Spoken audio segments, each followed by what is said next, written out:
Onorato Bagnardi back on the road live from Alpenhaus in Amsterdam. It's Chris Onorato. It's Sean Bagnardi. What a divisional round of the NFL playoffs we had. We'll get to that. Major stuff to talk about with baseball's Hall of Fame election. Only one guy going in. We did a little breakout segment earlier in the week. You can check that on the News Channel 13 Facebook page as well. But we'll share our thoughts here this morning on no Bonds, no Clemens, but yes to Poppy. And our guest this morning is Pat Leonard from the New York Daily News. The Giants introduced their new general manager, Joe Schoen. Now they turn their attention to a head coach. We'll get Pat's insights on where Big Blue goes for a head coach. Bags. Yeah. How are you, man? Good, man. Okay, good. That sounds like a pretty good show. I hear this week they're going to play the podcast on the Ukrainian border, and they're expecting the Russian troops to just disperse. So who says we're not important, man? We are the ultimate peacemakers. There's no doubt about that. Yeah, exactly. It could probably be used for some other kind of contentious tactics as well by playing this podcast. But we are on Amazon Podcasts, and people are finding the audio version because they'd rather listen than look at the two of us, and I don't blame them. So by all means, on Apple Podcasts, Spotify, Amazon Podcasts, check us out, Onorato and Bagnardi. You can even just tell your Alexa at home, Alexa, play the podcast Onorato and Bagnardi, and she'll do that. All right, enough time wasted here in what we call the cold open. Let's get right into the show.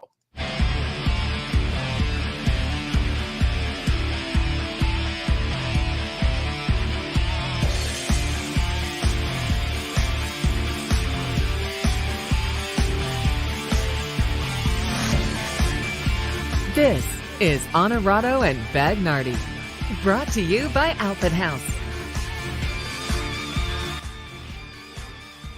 And our thanks to Alpenhaus. We are at an Alpenhaus location once a month, and here we are in Amsterdam, right off Route 30.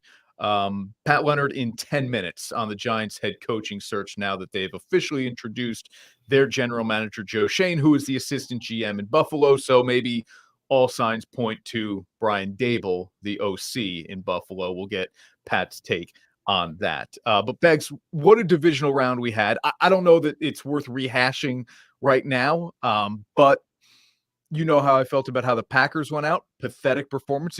You can't score 10 points and expect to win.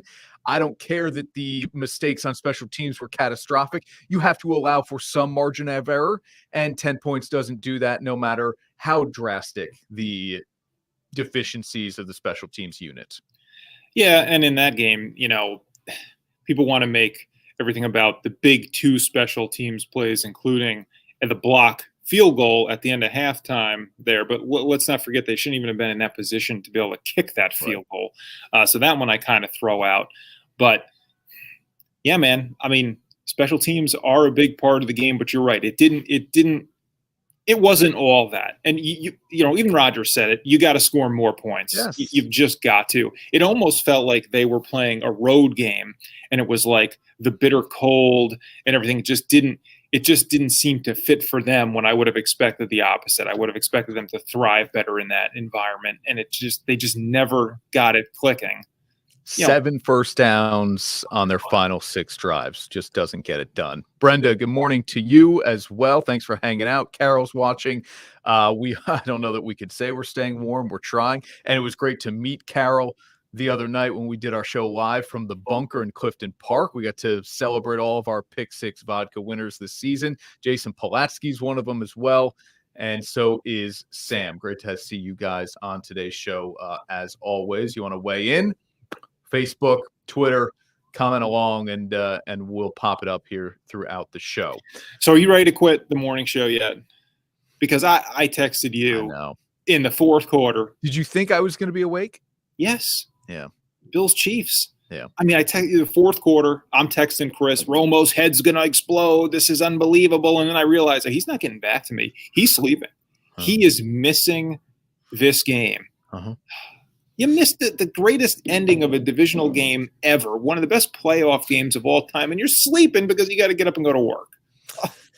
Yeah, I packed it in around halftime, and it wasn't until 1:30 in the morning when I woke. Actually, I got up at 1 that morning to get ready for work when I saw your text and I saw the highlights and all of it. And yeah, I'm bummed I missed it. There's no other way to say it. I've seen the highlights enough now to feel like I lived through it. But what a game. What an absolute game. If you want to share your thoughts on that game here, go ahead. I've got my Popeyes Louisiana fast minute coming up, and it involves Bills Chiefs. So I'll reserve comment until later in the show. Well, the biggest takeaway for me, like you said, we don't have to rehash the whole game here, was just you'll see it a lot of times late in a game where a team or even both teams that they flip a switch because they have to. Not that the teams were bad the whole rest of the game or the offense were bad, but you see teams do incredible things when they just have to march down the field because they're going for it. And I think a lot of times you sit there and think, why don't they – where was this all game? Now they can do it in the last 2 minutes of a game. This, of course, was – you had like 3 game-winning drives, and then you had the 13 seconds left on the clock. Yeah. And it's like that's what stands out to me is I know it's Mahomes. He's got timeouts. He only needs a field goal. But the defense, especially on the second play, to allow Kelsey to just go right down the middle of the field – what are you doing there? Like, how does that happen? And I felt bad for Buffalo. But so apart from that game specific, the even bigger picture takeaway for me is the NFL overtime rules are broken. Absolutely broken. If it was ever going to prove a case in a big spot, that was it. If you don't believe it now after that game, you're never going to be convinced.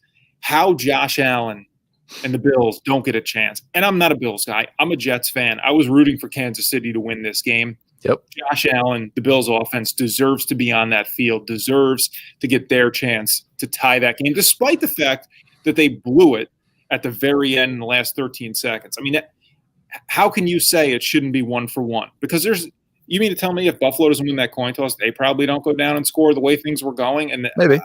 Okay. How do they not deserve a chance in overtime? I'll tell you later on in the show. Remember, this did happen a few years ago. Chiefs, Patriots at Arrowhead. Yep. They go to overtime. New England gets the ball. Brady leads them down the field. And I think he converted 2 fourth downs on that drive. So I don't hear about chances and fairness and all of this stuff when one half of the team can't get the job done when it's required of them to do it. But I'll go on my Louisiana fast-minute rant with the NFL overtime later on in the show. 2 conference championship games that I think will be good, but you already kind of know probably a little bit of a letdown based on what we got out of the divisional round. It was so good last weekend. Can you really expect these 2 to live up to it? I don't know. No. But we've got, even though we don't have a viewer this week, we do have our NFL Pick'em presented by Pick 6 Vodka and Saratoga Courage Distillery.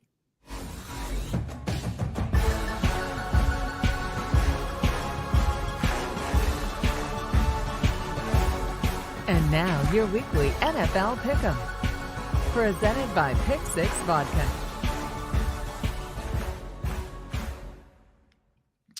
All right, our thanks to Holly and the entire team, Adam up at Saratoga Courage Distillery, where we did a live show from not too long ago. Very cool operation to see the behind-the-scenes action for being part of this, and they're going to continue to be a part of this show as we do March Madness, and we'll even do a little bit of golf, but then obviously into Saratoga season as well. This is unbelievable. I've got big news for all our Amazon listeners.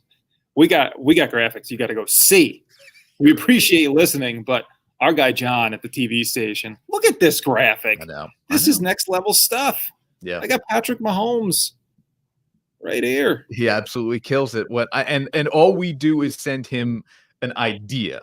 Like, hey, maybe we'll try something different this week. It's in your hands. You use your creative genius, and then this is what he comes up with. Very cool. Burrow, Mahomes.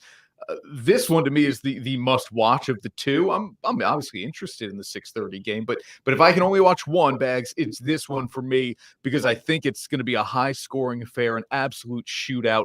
Bengals won by 2 touchdowns in the regular season matchup, beating Kansas City. That was in Cincinnati. Now they go to Arrowhead. Can they hang? Can they hang in this game? The number is 6.5.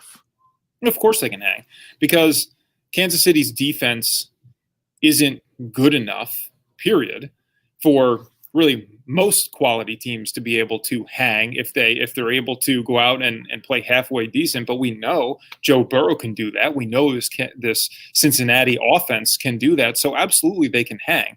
I think at the end of the day, this one's probably more of a shootout, and you have to favor Patrick Mahomes at home in that kind of situation, right? I mean, didn't we just see it last weekend in a shootout against arguably an even better quarterback and a better offense? So you disagree? I don't disagree.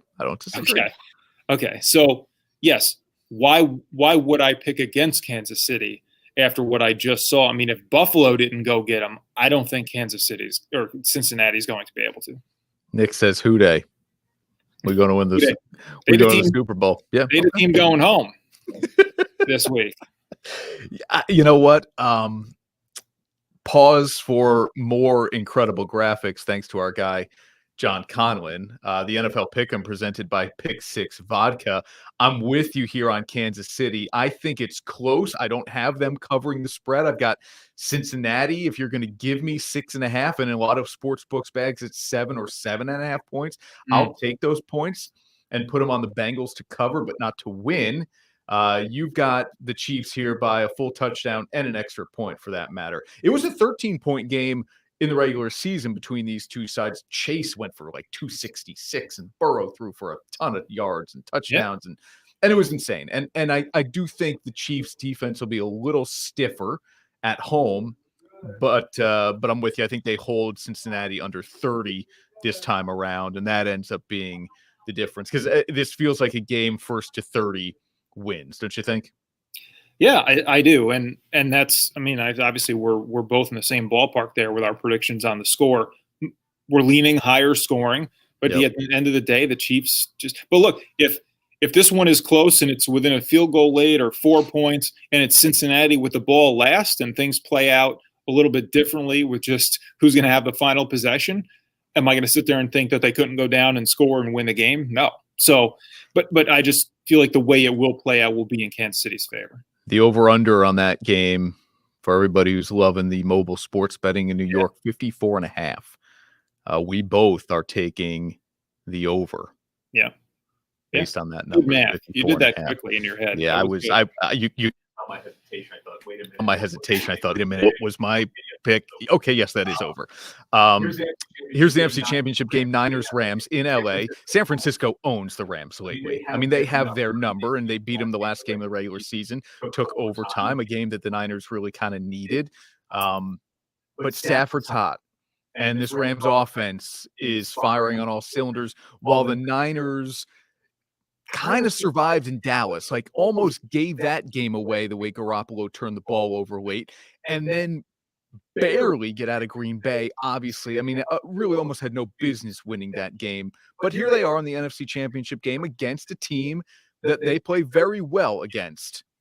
I just think that maybe I hate to call it luck, but some of the fortune that the Niners have been working off, I think runs out this time around. Rams are 3.5-point favorites. A lot of people would say, you put them on a neutral field. That means the NFL thinks this thing is even. I think Stafford's hot. Feels like Stafford is on a little bit of a revenge tour, if you will. Like, hey, he now has the team and the weapons that he's able to win with Kupp and Beckham and Higbee, and the running game as well with Akers and Michelle.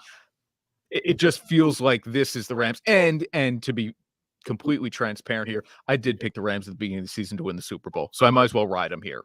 Well, yeah, you're not going to jump off them here at the last minute. No, this is two quarterbacks who seem like they do have a lot to prove. Guys who are, Stafford has really been very good for most of his career, and I think a lot of people give him unfair criticism. I think there is some fair criticism that comes along with things, but a lot of people too, I believe, look at him and say, well, if he just had a better team, if the Lions weren't so bad. And this is kind of, like you say, his chance to really prove that, because now he has a legitimate team around him. Both these defenses are pretty good. So the question is, which quarterback do you like better? I mean, come on. It's Stafford. Like you said, there have been times where feels like San Francisco doesn't belong in this postseason, whereas the Rams have, I know they almost blew it against Tampa Bay, but just knocked off Tom Brady. And now they're playing a home game here against the Niners team that I just think they're flat out better than. So this one, not as high scoring as the AFC Championship. We're both, again, really similar here in how we see this one playing out, even on the scoreboard. I've got the Rams by 6. And we both are saying that this game comes under. The number here is 46.5 in the NFC Championship game. Now I'm not so sure because it just feels like both games could be very high scoring. But I'll take the over in Kansas City. I'll take the under in LA, thinking that maybe the Niners just don't have enough juice to push them over 46.5. What's the better Super Bowl for the NFL? Rams Chiefs. Because the star power. Yeah, I agree. Yeah, I would take Rams Chiefs if I'm the commissioner of the NFL. Yeah. Okay. And I think that's what we're going to get. So you'd also get the Rams in their home building. I don't know if that's good or not for the NFL to have a team. We just had it last year for the first time. I don't know if that is beneficial to the NFL because you got a home team playing in the Super Bowl. I don't think it means more fans. You're going to get a ton of fans anyway. You don't think there's anything to the NFL maybe wanting San Francisco because they're more of a legacy franchise and you've got that history there and you can tell some different stories heading into the 2 weeks of in between here. The Niners. Yeah. Maybe rematch Niners Chiefs. Garoppolo missed that throw down the middle the last time out. Maybe I don't know. Yeah. I think you need Stafford. You need the stars. Yeah, I'm with you. All right, Pat Leonard is hanging out, and we're going to get to him next. The Giants introduced Joe Schoen, new general manager. Who will the next head coach be?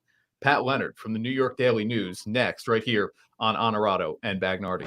Happiness is found in simple things. The sun on your face, sharing laughs, at the campground, getting wet, relaxing together, the love of family. There's never been a better time to go outside and play. Alpenhaus Pool Spa Boat and RV, bringing families together and creating memories since 1964.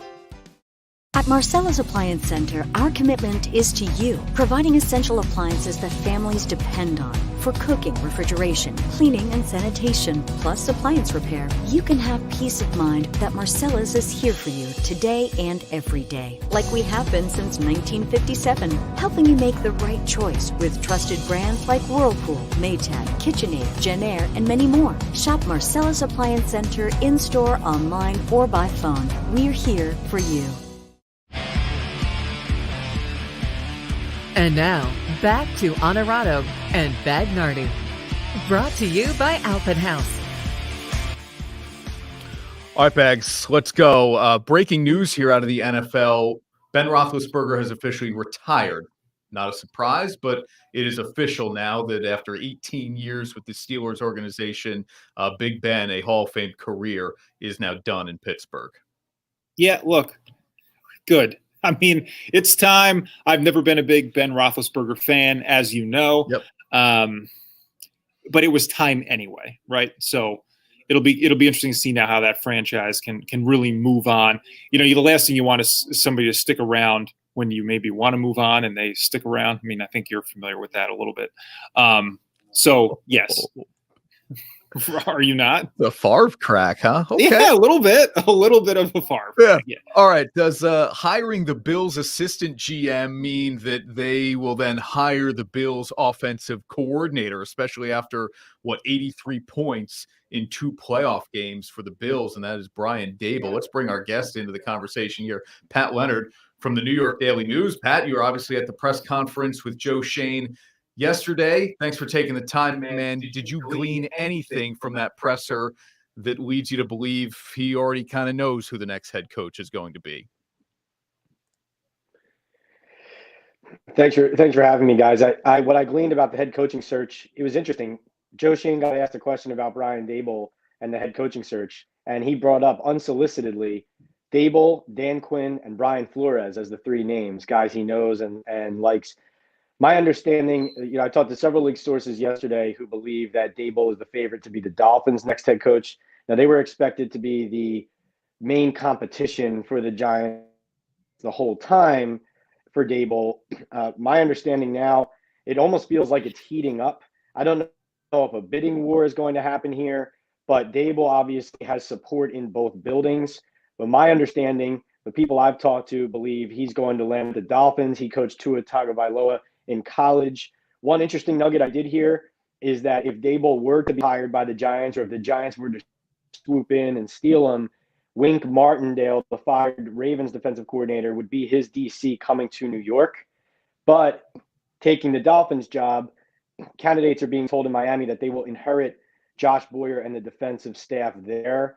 What the Dolphins are looking for right now is somebody with an offensive mind like Dable to come in, help Tua, help the offense, and they feel like they can take off. The Giants obviously have a lot of needs, including improvement at quarterback as well. But so far, my information is that Dable is the Dolphins guy, though nothing is done as of this moment. Beggs, let me just jump in here real quick on this, because Pat, just go back a few years, and the Giants missed out on Matt Rule. And I don't know if that was money or if it was length of contract or whatever. Is that fair to say they missed out on Matt Rule? Would that incentivize John Mara in any way to maybe give Dable more of what he wants? Possibly. You could react to the previous cycle. That's actually part of what they did in firing Joe Judge was, John Mara actually didn't want to fire Judge initially, but then Steve Tisch was pushing for a complete blow up of the front office and head coach 2 years ago and didn't get it. They only fired the coach and kept Gettleman. So then the reaction this time is to blow everything out and press reset. So that is certainly possible. I do consider Dan Quinn and Brian Flores strong candidates for the Giants right now. Flores is actually interviewing as we speak in New York. I've been told, I know Flores wants the Giants job. I know that. And I was told yesterday by somebody that Dan Quinn had told some people in Dallas that he's eyeing the Giants too. Now that was just one person talking to somebody else, but he's from Morristown, New Jersey. I know he has support in the building as well. And as I reported earlier in the week, the Giants were poking around down in Dallas for his potential defensive coordinator in Joe Witt Jr. I do wonder if the Daniel Jones commitment that the GM and the owner made yesterday affects the type of coach they want to hire too. Maybe somebody more amenable to inheriting him.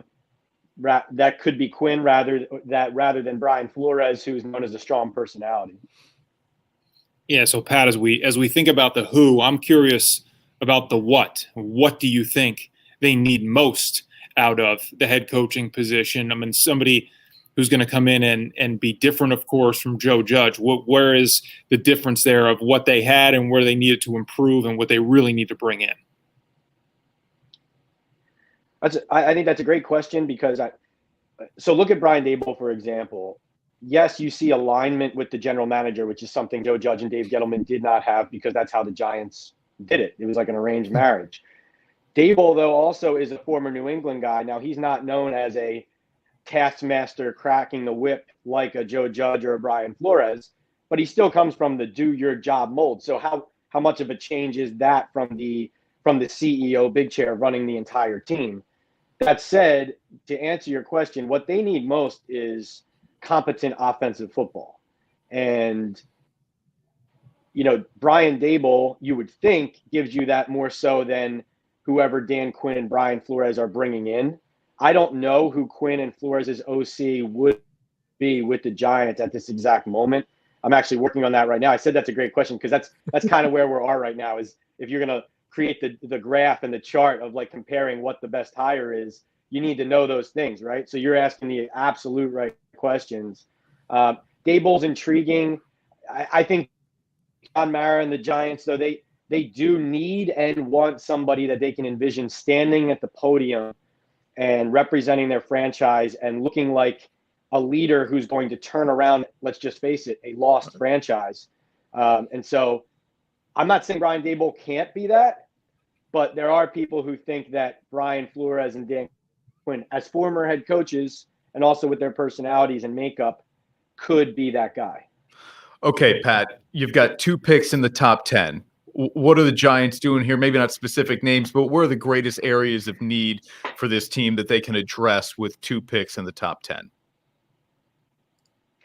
Offensive line, offensive line, right? And they need an edge rusher too. Like I was just thinking today, Pat Graham is actually in Pittsburgh today. So he interviewed for the Giants head coaching job yesterday. He's now in Pittsburgh interviewing for the defensive coordinator position there.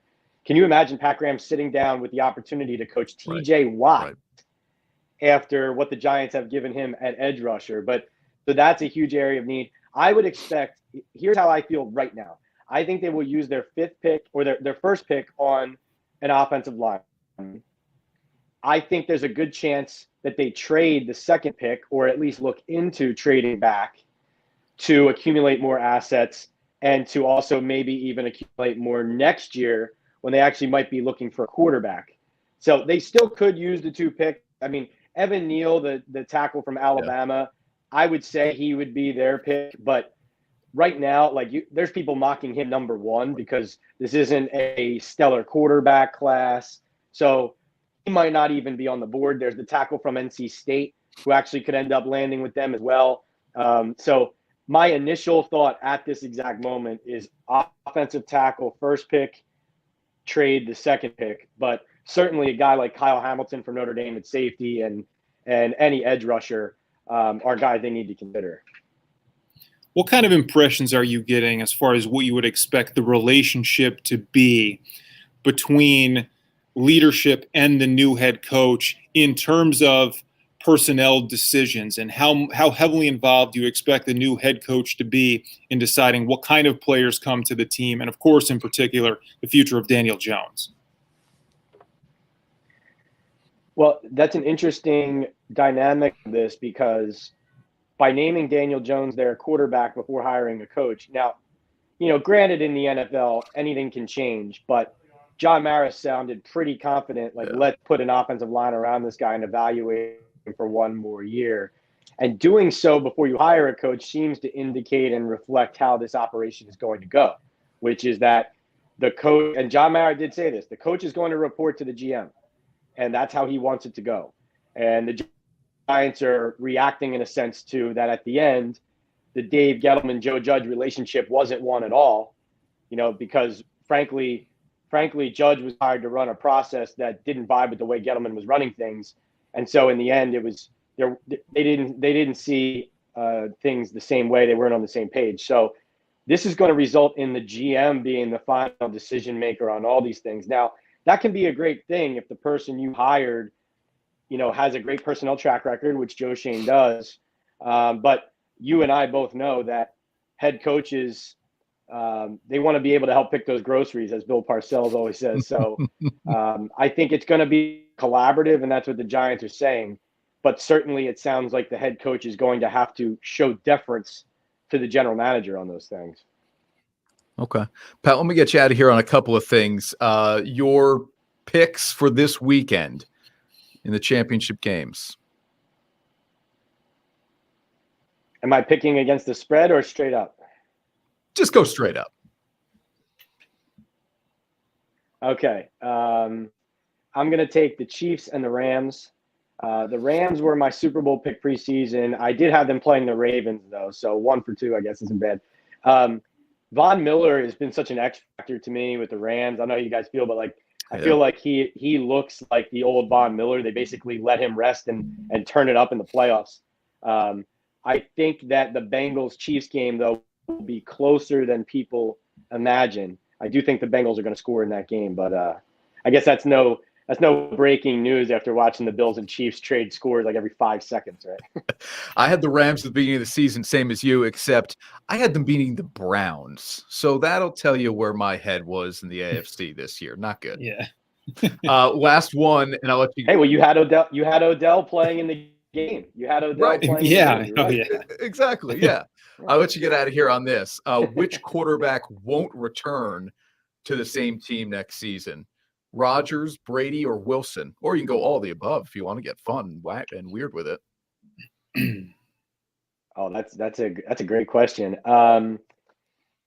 Well, since Nathaniel Hackett got hired by the Broncos, until Aaron Rodgers says otherwise, that is something that is going to heat up and be talked about every day, and should be, because that is not just noise. I mean, last year when he was saying he wanted it out of Green Bay and trying to force his way out, Denver was the leading contender to land him then. So now you have the GM hiring a head coach and offensive coordinator who would help him theoretically get Rodgers there, that has a good defense. And Rodgers has already acknowledged that Green Bay might not look the way it looked this year, next year. So watch for that. There are people trying to read the tea leaves on Brady who think that he's finally done and going to retire based on how he's talking about his family. Nobody knows for sure. I'm going to say he retires, especially because the Bucs also are going to have to move on from some pieces, and they're going to look different. And then Russell Wilson. Last year, Sean Payton, there was noise that Sean Payton wanted Russell Wilson in New Orleans. Russell had them on his 14 list. It didn't happen. Now you see Sean Payton stepping away because he doesn't have a quarterback and a team that can win now.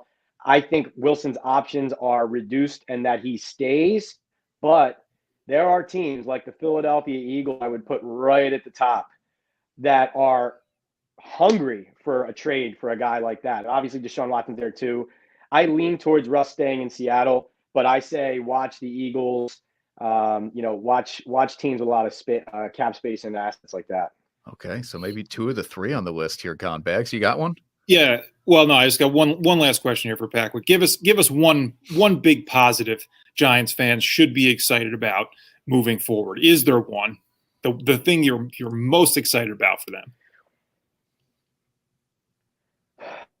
That's good. I would say that Joe Schoen. Yeah, no, it's you're making me think.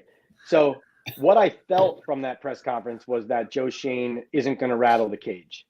What I hope and what's possible still is that he really means that he's going to wait a little bit before make changes, but then he's going to.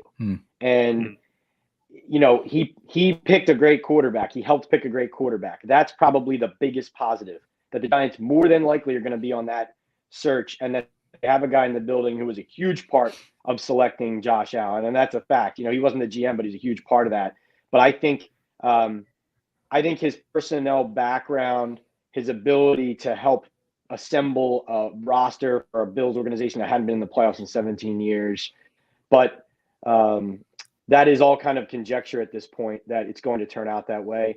But they certainly, I guess, you talk to people around the league, they could have done worse with their GM hire. I'm worried about how much change he's actually going to affect, but there is the possibility, and he has the expertise to make positive change and take him in the right direction. Pat Leonard, man, we so appreciate the time. I know these are busy times for you in between head coaches and just coming off a GM press conference. Bottom of your screen is a way to find Pat on social media, on Twitter and on Instagram, where you get some more exclusive NFL content from him that you won't find elsewhere, either online or on Twitter. Pat, thank you, man.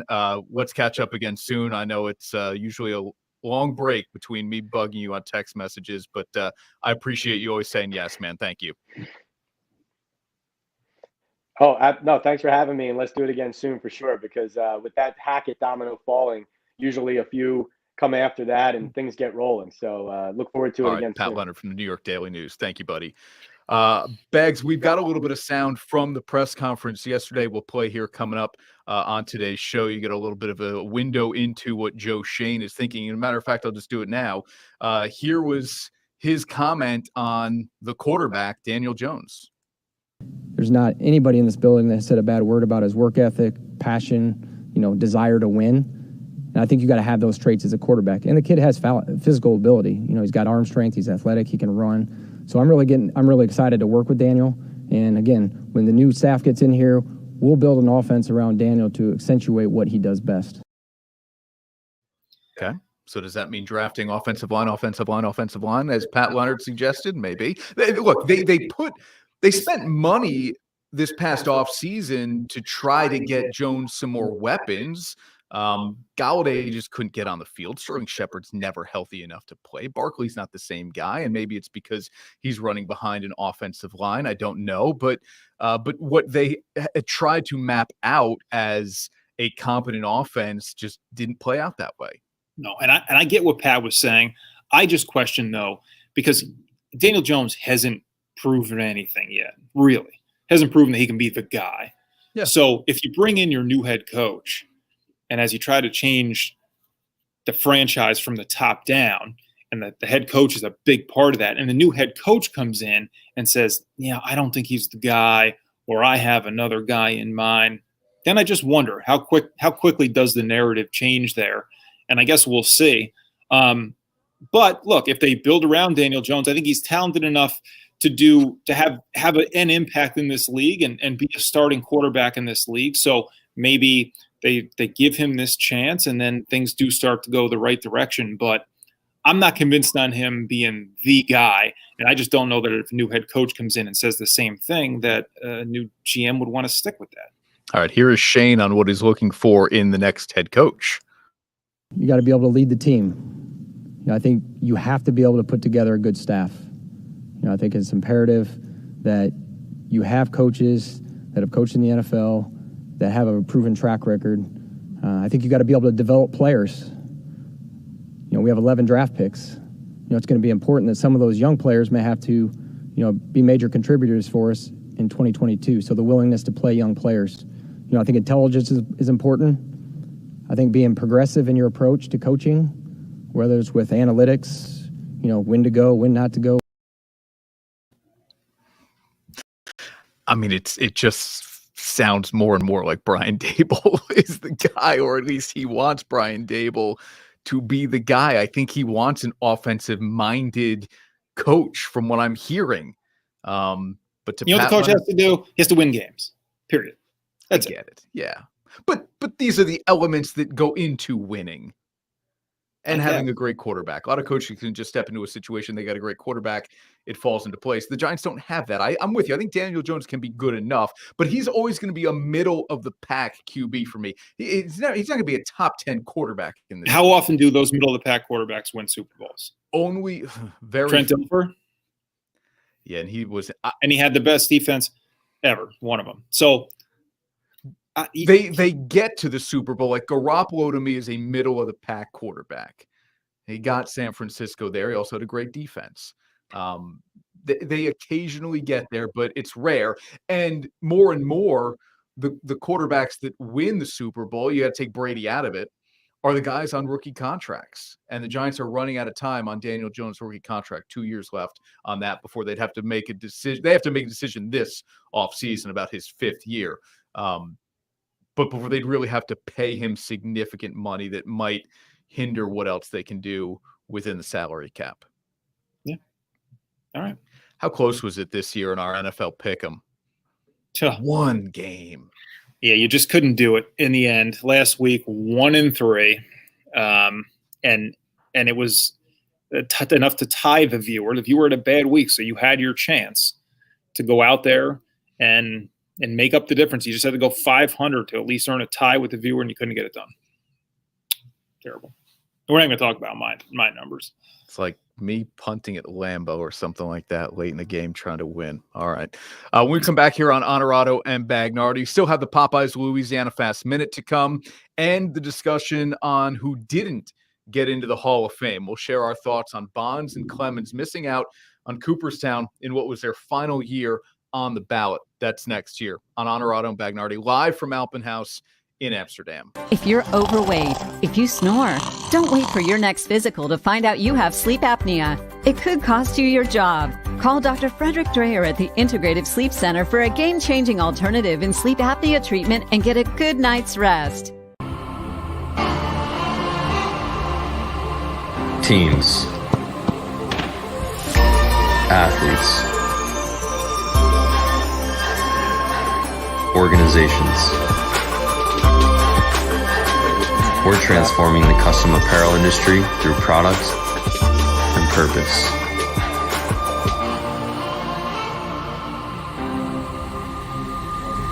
Claim your crown.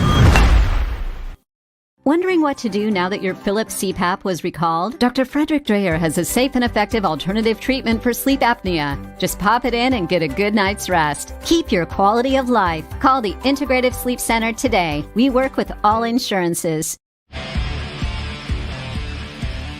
And now, back to Onorato and Bagnardi. Brought to you by Alpenhaus. Our thanks to Andy Heck, Katie Osborne for hosting us each and every month here at an Alpenhaus location in the Capital Region. And a big thank you to all of our sponsors here on Onorato and Bagnardi as we keep this thing rolling into 2022. A full year of this show is not that far off. And let me tell you, the over-under in Vegas might have been 2 months. We made it. We beat the over, and now we're just playing with house money. Exactly. Not a lot of it. Not a lot. No, very little. Very little. All right. The news of the week is still this. Is it not, Bags? I know we're getting closer to the NFL weekend. And if you're watching us on My 4, welcome to Saturday. Hopefully there isn't a ton of snow on the ground in the Capital Region with a storm that is difficult to predict. But this, to me, still from Monday, feels like the big news of the day. Tuesday. Whoa, hello. Bonds and Clemens not into the Hall of Fame. And really, when you need 75% of the vote, Bags, not even all that close, these two guys. I told you on Tuesday in our immediate reaction, this surprised me. I really felt like the baseball writers were saying, you'll get in, but we'll decide when, and we'll probably make you wait to the very end. It felt like they were trending to get in at last year's numbers. And I thought, yeah, they're just being difficult now with Bonds and Clemens, making them sweat it out, but they'll put them in the final year. And again, not even all that close. Well, it didn't shock me because you're right. The trend was there, but it wasn't moving quickly enough to get this thing done. Unless it was just about holding out for that last year, the needle was moving, but it wasn't going to move enough for it to get done if it kept kind of going at that same pace. So I wasn't shocked. I don't, again, as I said in our little breakout show, to me, there's just too much of a contradiction with this. And I think the whole system is dirty and just a bad way of selecting Hall of Famers. I happen to think the system got this one right because I don't think Bonds or Clemens should be in because of their so obvious steroid use. You cheat to accomplish what you accomplish, and you don't get to get recognized for what you accomplished. It's that simple for me.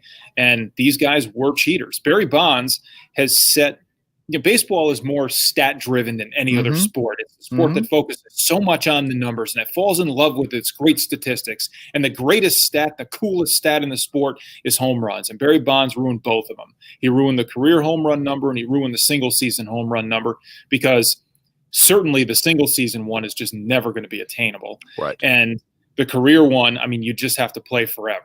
So he's ruined those two stats. He doesn't deserve to be in the Hall of Fame. It's a hall of shame for what he has done for the sport of baseball. So I'm okay with it. But this system is not right the way guys are selected. I think 75% is a good number. I think there needs to be more of a mix in terms of diversity of who's making these picks as opposed to just the sports writers. I don't like that Ortiz got in because he was a steroid user. So don't have the contradiction. If you're going to keep Bonds out because of steroids, then keep out all the other steroids users too, and I'd be okay with that. Don't say, well, Big Poppy was this big friendly guy and everybody kind of liked him, and Bonds was this jerk to the media, and that's going to kind of play in too. No, that's allowing way too many politics to come into play for me. I'm with you. I would not have voted for Bonds or Clemens. I wouldn't have had a huge problem either way if they did put him in, because my feeling is not only do I think there are guys already in who used, I think there are guys who will get in who used.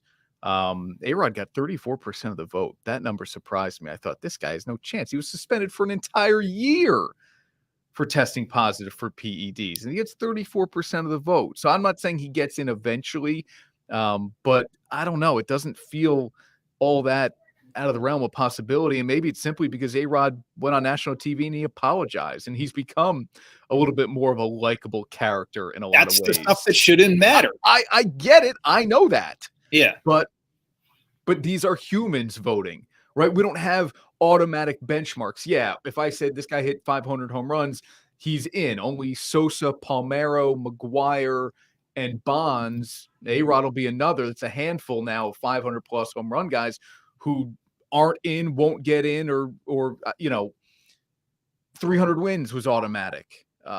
Clemens has more than that. 354, I think, is the number. He's not going to get in. So we could set these automatic statistical benchmarks for a computer to decide this guy's going to Cooperstown. But when you've got humans voting, Bags, some of that stuff comes into play. Well, yeah. And the problem is the stats are what's wrong from steroids. I mean, Verducci had the great stat that I read that said, before 1996, there wasn't a single season where he had 12 guys hit 40 home runs. The next 6 seasons, it happened every year. And then it hasn't happened since, once the whole steroid thing blew up. So what does that tell you about the 6 years of the game, that you can just cut out so many of the numbers there as just being fraud? I mean, that's what they were. Bonds is a great player. He might have been a Hall of Famer without using steroids, but too bad. You use steroids, you ruin the numbers, and you don't deserve to get in for that alone. So, it's funny. A coworker said to me on the Bonds topic there, with the numbers that he said, which are unattainable at this point, right? We thought 61 was crazy, but you had guys hit 56, 58. It felt like, hey, maybe. And it created that great interest in the month of September. Can a guy catch Maris? And now with Bonds is 73, no one will get there. No. And there will no longer be the hype of, hey, can a guy break the single season home run record? It's just impossible now. Just will not happen. By the way, Bonds also had the 73. At no other point in his career did he hit 50 or more. And I know he got walked a ton late in his career, but still he never hit 50 or more. So there's almost a 30 home run gap between his highest and next highest. The other thing with Bonds too is, I think baseball writers resent him for the single season, but breaking Hank Aaron's record, who was such a great figure for this sport, I think fans and writers resent Bonds for that as well. Just like flying in the face of Hank Aaron's not just record, but his character, and cheating his way to the top there. I think writers like, we're not going to reward you for this. And I'm okay with that. Yeah, people around our age have said, like, well, you're not even like acknowledging my childhood if you don't put this guy in the Hall of Fame. This guy, it was fun while it was going on, parts of it, just like 98 was incredible, right? When we had the home run chase. But when you look back, if it wasn't legitimate, then how great was it? I'm going to be honest with you. 98 was fun. I did not enjoy the Bonds run. I've never been a big Bonds guy. I also, a few years older, I think my eyes were open to some of what we all kind of thought was going on, and it didn't feel genuine. 98, I was naive enough, and I got wrapped up in McGuire and Sosa. 3 years later, we'd already been talking about Andro and all this stuff, and the Bonds thing in 01 just felt like something's not right here. Something's not right. Yeah. All right, let's take a quick time out here. When we come back, our Popeyes Louisiana Fast Minute, Bags in the NBA, me in the NFL. We're back right after this. Happiness is found in simple things. The sun on your face, sharing laughs, at the campground, getting wet, relaxing together, the love of family. There's never been a better time to go outside and play. Alpenhaus Pool Spa Boat and RV, bringing families together and creating memories since 1964. At Marcella's Appliance Center, our commitment is to you, providing essential appliances that families depend on for cooking, refrigeration, cleaning, and sanitation, plus appliance repair. You can have peace of mind that Marcella's is here for you today and every day, like we have been since 1957, helping you make the right choice with trusted brands like Whirlpool, Maytag, KitchenAid, Genair, and many more. Shop Marcella's Appliance Center in-store, online, or by phone. We're here for you. And now, back to Onorato and Bagnardi. Brought to you by Alpenhaus. All right, here we go, Bags. We will be live at Popeyes grand opening in Clifton Park on Friday. So that's tomorrow if you're watching on Facebook, Twitter, YouTube. That's yesterday if you're watching on My4. See how I kept the time-space continuum intact? Right. And if you're watching on YouTube, I mean, this could be years from now. We could be on the next pandemic. We could be, who knows? Oh, boy. Yeah, that wouldn't that be something? All right, Popeye's a new sponsor to the show. We love having them on. Love that chicken, and home of Louisiana Fast. Bags, you're up first, brother.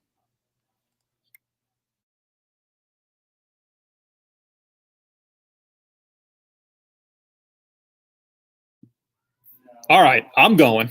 I was waiting for you to unmute me. Now I have the Louisiana Fast 50 seconds. All right, so I'm focusing on the Los Angeles Lakers today, man, because I got a good look at them against my Brooklyn Nets, albeit not a Brooklyn Nets squad, really, because you didn't have Kevin Durant or you didn't have Kyrie Irving, so this wasn't exactly an even matchup here. But this Lakers team, they've got Anthony Davis back, and I know you're so down on this team. This is a 500 basketball team, but they're not. I'm telling you right now, what LeBron James is doing at the age of 37 is as good as what he was doing at 27. They showed a stat during that Nets game that shows he was as good as what he's doing basically at 17. The guy hasn't lost a beat over the last 20 years of his career. I know what you're going to say about Russell Westbrook, but this team with LeBron and AD, and I got my extra 10 seconds, I'm going to use them. They have two of the best players in all the land, and the role players are not that bad, okay? Malik Monk is a guy who can make some shots for them. Avery Bradley is a guy who's there. Dwight Howard is going to have an impact. So this is a team that when they get to the playoffs, look out. They shouldn't be sleepers. They can make some noise. A very different makeup than when they won the championship not all that long ago, right? Just a couple of seasons. But they have the two big key pieces, and Russell Westbrook, I know, is the X factor. But if they get these three guys right, which I think is possible, look out for the Lakers in the playoffs. Do you think they might even just trade Russ before the deadline? Yeah. They could. And if they go get who? A guy like, what? John Wall? Maybe Wall. Yeah. So Davis and James are the two biggest pieces, the most important pieces. And the way LeBron is going, and if you just do okay with Westbrook or that Westbrook position, and you have the role players there, everybody's healthy, they're going to be dangerous in the Western Conference. Here's what I learned. We had it all mapped out, people. When we roll something like that, the program we use mutes the mic.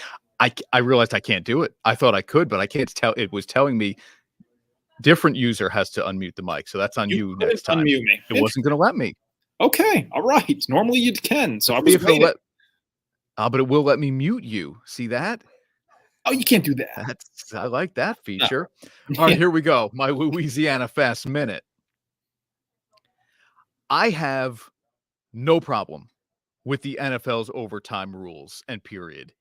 I'm so sick of hearing fan bases with the convenient complaint of it isn't fair.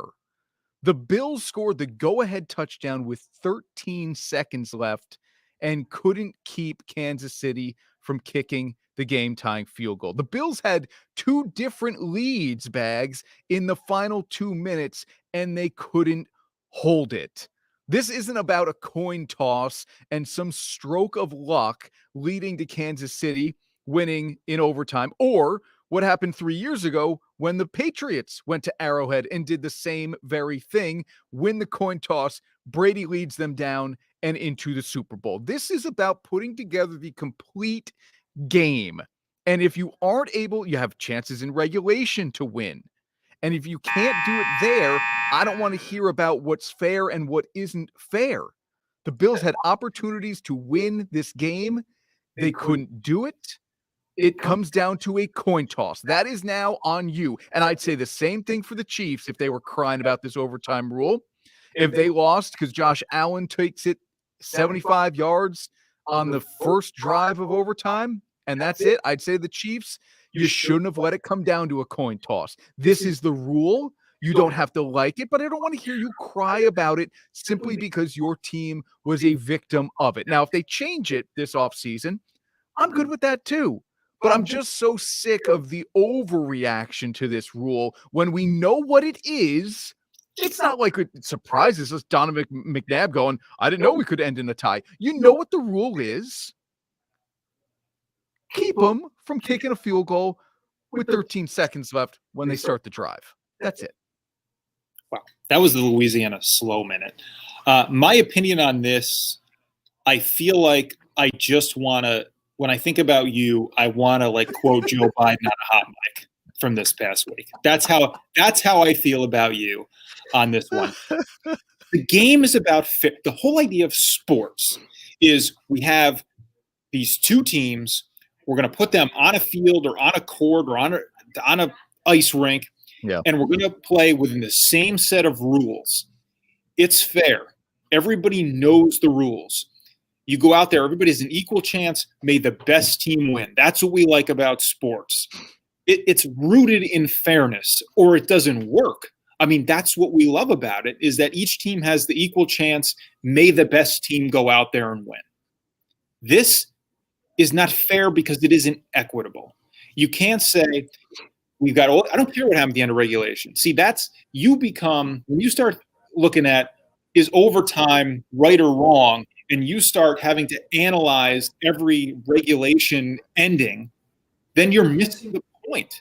It shouldn't matter what happens in regulation. When you get to OT, it's a new game. It resets. You've had your 60 minutes. Okay. Where now it has to be fair from that point, and it isn't. It's not. You got a minute here now. Really, a minute. Fix it for me. What do you change? What does the rule become?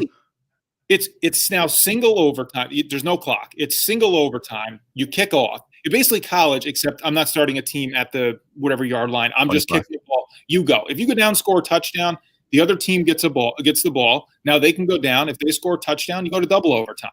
It's that simple until you have a winner. It's that simple. It's very easy to do. And so, okay, hang on. We have to go for two at some point, right?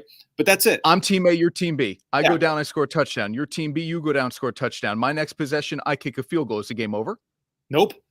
It's double overtime. Now you kick off. If I score a field goal, we'll go to triple overtime. If I score a touchdown, we win. It's very simple. It's very simple. Jay wants to know which one of us will stay within the minute first. Dude, I had 50 seconds, and I only went over by less time than you ended up going over by for your full minute. I'm not sure the answer to that one. I hope it'll happen at some point, but it's possible that it wouldn't. Again, I do think the rule is going to change.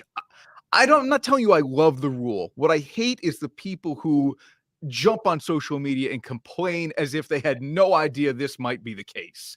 No, and I get it. That's what I hate. This is the rule. Yes. Go try to win the game within the rules. You don't have to like I agree. I do think they're going to change the rule this offseason. I do. Yes. The rule is the rule, and you're right, and you have to know the rule and play within the rule and ultimately accept what happens, but it doesn't mean that the rule is right. And to me, this rule is wrong, and there's just more evidence of it, including especially what happened this last week. There's no way that game should end after everything that happened. There's no way that game should end with one team going down, scoring a touchdown, the other team not getting a chance to answer. Just shouldn't happen. We're both on the Chiefs. We're both on the Rams. You know our picks from this season.